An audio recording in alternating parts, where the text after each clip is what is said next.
Israel गजा के बाद Lebanon में नस्लकुशी पर उतर आया। रात गए बैरूत पर रिहायशी इमारतों पर हमले। हिजबुल्लाह के मिसाइल यूनिट के कमांडर मोहम्मद अली इस्माइल और नाइब अहमद अली इस्माइल को शहीद करने का दावा। कहा हिजबुल्लाह के स्ट्रेटेजिक अहदाफ को निशाना बना रहे हैं। हथियारों की तैयारी, गोदाम और कमांड एंड कंट्रोल सेंटर शामिल है। इसराइली मीडिया का हसन नसरुल्लाह की बेटी जैनब नसरुल्लाह की भी शहादत का दावा। हिजबुल्लाह की जानिब से तस्दीक या तरदीद ना हो सकी। इसराइली तैयारों ने एक साथ 15 मिसाइल दागे, 6 इमारतें तबाह, 6 अफराद शहीद, 91 जख्मी हो गए। हिजबुल्लाह ज़राए के मुताबिक हसन नसरुल्लाह हमले में महफूज हैं। इसराइल की मजीद हमले जारी रखने की धमकी।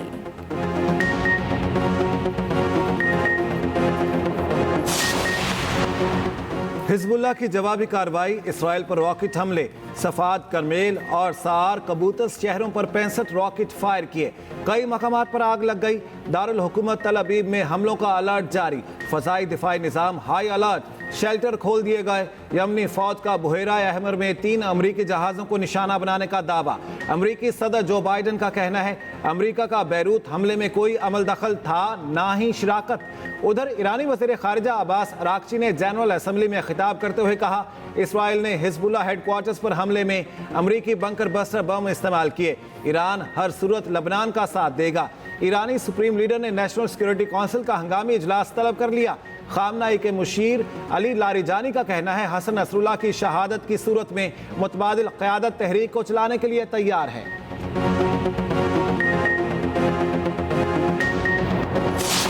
We must seek a viable, secure, contiguous and sovereign state of Palestine based on the pre-1967 borders with Al-Quds Al-Sharif as its eternal capital. Palestine must also be immediately admitted as a full member of the United Nations. Israel फ़लस्तीनियों की नस्लकुशी कर रहा है। जारहियत पर चुप रहने वाले जुल्म में शामिल हैं। मासूम फ़लस्तीनियों का खून रायगा नहीं जाएगा। सिर्फ मज़म्मतें काफ़ी नहीं, अमल ज़रूरी है। वज़ीर आज़म शहबाज शरीफ का अक़वाम मुत्तहिदा की जनरल असम्बली से खिताब। कहा अमन के लिए 2 रियासती हल पर काम किया जाए। फ़लस्तीनी रियासत कायम की जाए जिसका दारुल हुकूमत बैतुल मक़दिस हो। अक़वाम मुत्तहिदा फौरी तौर पर फ़लस्तीन को अपना रुकन तस्लीम करे। लिबनान पर हमले से खित्ते में बड़ी जंग का खतरा बढ़ गया। शहबाज शरीफ ने कहा भारत की किसी भी जारहियत का फैसला कुन जवाब देंगे। अफगानिस्तान में मौजूद दाइश, अलकायदा और फितना खवारिज अमन के लिए खतरा हैं। पाकिस्तान समेत कई मुमालिक का इसराइली वज़ीर आज़म के खिताब का बायकॉट। नेतन्याहू का खिताब शुरू होते ही पाकिस्तानी वफ़द और दीगर मुमालिक के सिफारतकार उठकर बाहर चले गए।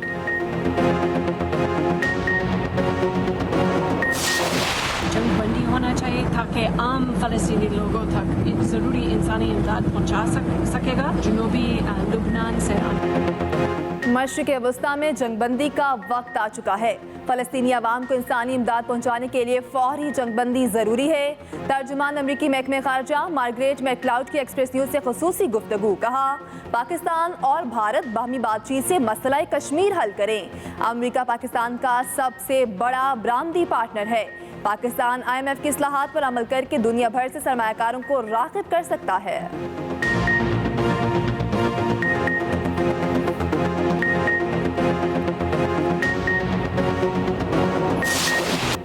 गर्मी को बाय बाय, ठंड ने दस्तक दे दी। लाहौर समेत मुख्तलिफ शहरों में बादल बरस पड़े।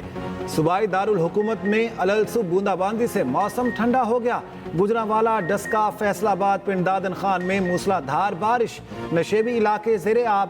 तेज हवाएं चलने से चावल की फसल को नुकसान।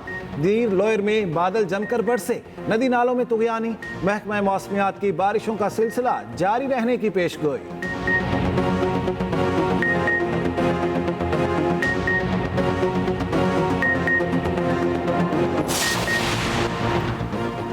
पंजाब हुकूमत ने रावलपिंडी डिवीजन के 4 अजला में 2 दिन के लिए दफ़ा 144 नाफिज कर दी। रेंजर्स तैनात। महकमा दाखिला ने नोटिफिकेशन जारी कर दिया। रावलपिंडी, जेहलम, चकवाल और अटक में आज और कल हर तरह के सियासी इज्तिमा, धरने और जलसे, मुजाहिरे, एहतजाज और ऐसी तमाम सरगर्मियों पर पाबंदी आयद। नोटिफिकेशन के मुताबिक हथियारों से लैस शरपसंद नासिर का रावलपिंडी आमद का अंदेशा है। अमन अमान और अमलाक के तहफ़्फ़ुज़ के लिए दफ़ा 144 नाफिज की गई। रावलपिंडी में मेट्रो बस सर्विस बंद रहेगी।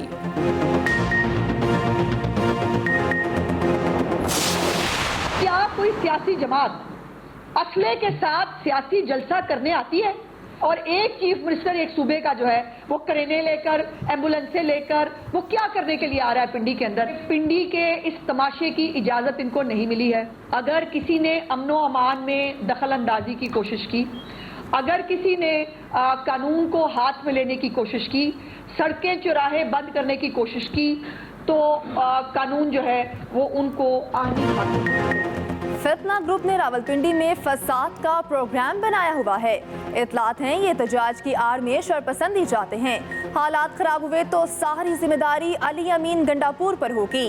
वज़ीर इतलात पंजाब अस्मा बुखारी की न्यूज़ कॉन्फ्रेंस कहा, जेल में बैठे फितने को आवाम का सुकून अच्छा नहीं लगता।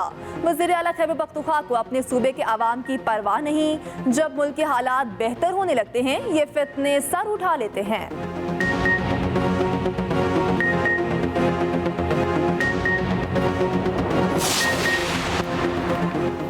अदलिया और पार्लियामेंट में डेडलॉक खत्म ना हुआ तो आईनी मेल्टडाउन मुमकिन है। तहरीक इंसाफ को मुज़ाकरात में दिलचस्पी नहीं तो हमें भी कोई परेशानी नहीं। वज़ीर दिफा ख्वाजा आसिफ कहते हैं PTI के मुज़ाकरात सियासी बरादरी के साथ ही होंगे। वैसे मुज़ाकरात का कोई इम्कान नजर नहीं आ रहा।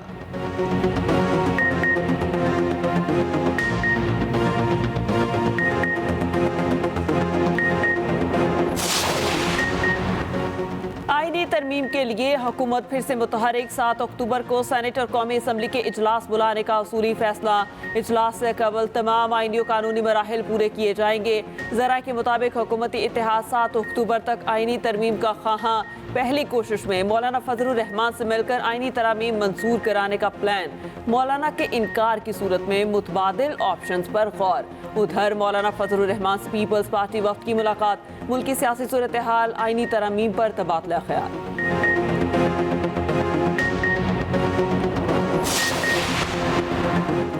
Army chief general Asim Munir का कराची कोर के तहत इलाकों का दौरा। इनोवेस्टा इंडस IT पार्क का इफ्तिताह कर दिया। जनरल आसिम मुनीर ने कहा, मुआशरे में मायूसी पैदा करने की नाकाम कोशिशें करने वालों को शिकस्त हुई। कौम को पाकिस्तान के रोशन मुस्तकबिल पर मुकम्मल यकीन होना चाहिए। आर्मी चीफ को ऑपरेशनल तैयारियों और तरबीती इक़दामात पर ब्रीफिंग। IT पार्क की इफ्तिताही तकरीब में वज़ीर आला सिंध और सिविल सोसाइटी के अरकान की भी शिरकत। आर्मी चीफ की कराची की ताजी बरादरी से भी गुफ्तगू। शुरका ने मुस्बत इक़्तिसादी इशारियों के असूल के लिए SIFC के किरदार की तारीफ की।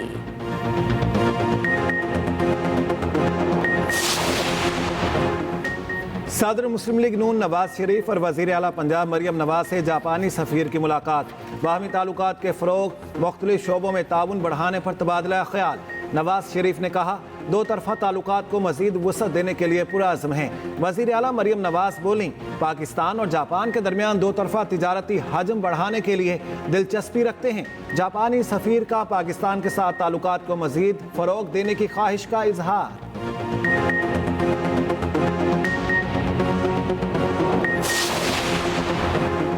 वज़ीर आला खैबर पख्तूनख्वा अली अमीन गंडापुर से council of Pakistan newspaper editors के वफ्द की मुलाकात। वफ्द की क़यादत सदर CPNE इरशाद अहमद आरिफ और जनरल सेक्रेटरी एजाजुल हक ने की। सूबे और मुल्क की सियासी सूरत हाल पर तबादला ख्याल किया गया। अली अमीन गंडापुर ने कहा, अपनी तकरीर में चंद मखसूस सहाफ़ियों का जिक्र किया था। मेरा मकसद सहाफ़ी बरादरी के दिल शक्नी नहीं था। मीडिया को दरपेश मसाइल तरजीही बुनियादों पर हल करेंगे। CPNE वफ्द की मुशीर इत्तलात KP बैरिस्टर सैफ और सेक्रेटरी इत्तलात अरशद खान से भी मुलाकात। बैरिस्टर सैफ ने कहा, खैबर पख्तूनख्वा हुकूमत आज़ादी इजहार पर यकीन रखती है।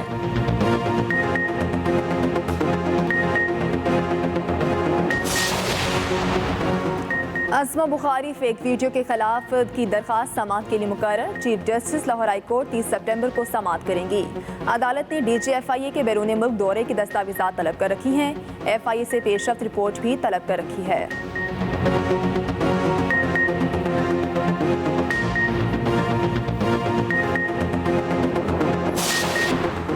कोयटा से अंदरून मुल्क ट्रेन सर्विस 11 अक्टूबर से बहाल होगी। रेलवे हुकाम के मुताबिक दोसान पुल की मरम्मत 10 रोज में मुकम्मल कर ली जाएगी। 26 अगस्त को तखरीब कारी के वाक़े में दोसान पुल तबाह हुआ था। पुल मुनहदिम होने के बायस ट्रेन सर्विस ताहाल मुअत्तल है।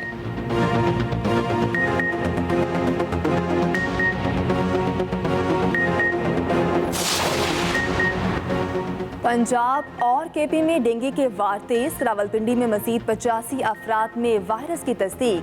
तादाद 173 हो गई। खैबर पख्तूनख्वा में 24 घंटों में 72 केस रिपोर्ट। तादाद 760 हो चुकी।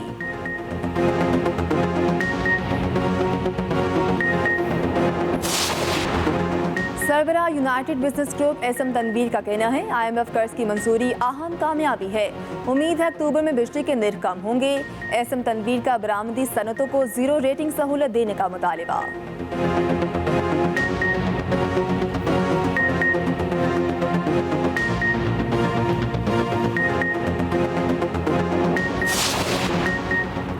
बरतानिया के मुख्तलिफ रेल स्टेशन पर साइबर हमला। वाईफाई हैक करके यूरोप में दहशतगर्द हमले का पैगाम चला दिया गया। मुतासरा स्टेशन में London Euston, Manchester, Piccadilly, Birmingham New Street और ग्लासगो सेंट्रल शामिल।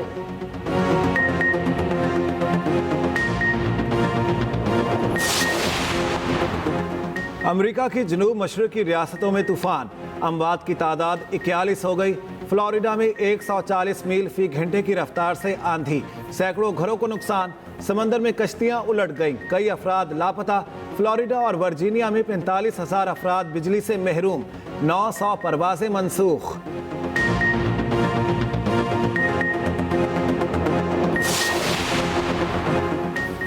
कोर कमांडर कोयटा की karate combat champion Shahzeb Rind से मुलाकात। शाहजेब रिंद को कामयाबी पर मुबारकबाद पेश की, कारकर्दगी को सराहा। कोर कमांडर कोयटा ने कहा शाहजेब रिंद ने अपनी मेहनत और लगन से पाकिस्तान का नाम आलमी सतह पर रोशन किया। कोर कमांडर का शाहजेब रिंद की मज़ीद कामयाबियों के लिए नेक ख्वाहिशात का इजहार। 10 लाख की इनामी रकम से नवाजा।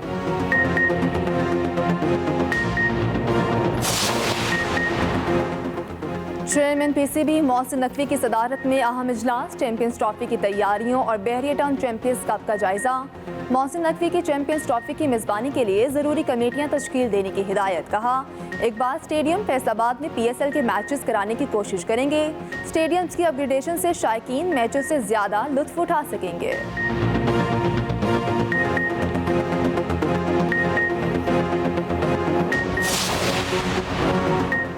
बहरिया टाउन चैंपियंस वनडे कप का फाइनल कल खेला जाएगा। पैंथर्स और मारखोर्स 3 बजे ट्रॉफी की जंग लड़ेंगे। फातिह टीम को 30 लाख और रनर्स अप को 15 लाख रुपए मिलेंगे। इंग्लैंड के खिलाफ कौमी टीम के लिए मुंतखब 4 बड़े खिलाड़ी इन एक्शन नहीं होंगे। रिजवान, सलमान आगा, नसीम शाह और साइम अयूब नहीं खेलेंगे।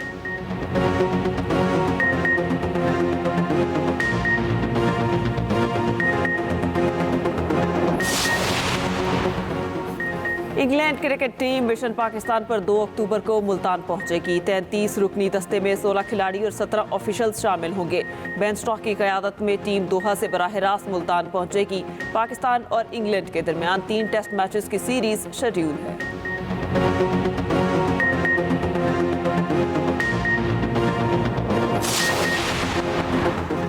कानपुर टेस्ट में बंदर और लंगूर आमने सामने। ग्रीन पार्क स्टेडियम में बंदरों के हमलों से बचने के लिए लंगूरों को मैदान में उतारने का फैसला। बंदर लंबी दुम वाले लंगूरों से डरते हैं। गुज़श्ता रोज भारत बांग्लादेश प्रैक्टिस के दौरान बंदरों ने हमला कर दिया था।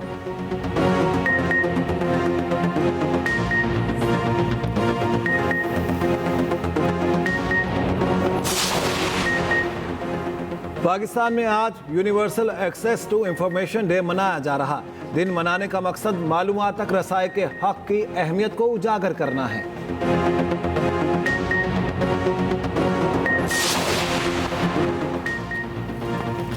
दुनिया भर में आज रेबीज से बचाव का दिन मनाया जा रहा है। रेबीज जानवरों से इंसानों में मुंतकिल होने वाला वायरस है। वायरस के बायस दुनिया में हर साल हजारों अफराद जिंदगी की बाजी हार जाते हैं।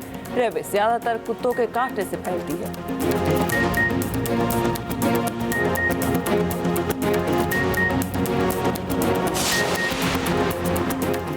सऊदी अरब के शहर दमाम में खूबसूरत एयर शो। मुल्की और गैर मुल्कियों की बड़ी तादाद में शिरकत। शुरका खूब महसूस हुए।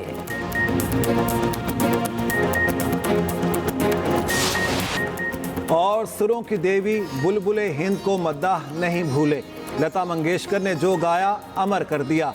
हजारों गीत गाए, हर गाना सुपर हिट हुआ। लता के गाए गीत आज भी कानों में रस घोलते हैं। दुनिया भर से मद्दाहों की लता मंगेशकर को सालगिरह की मुबारकबाद।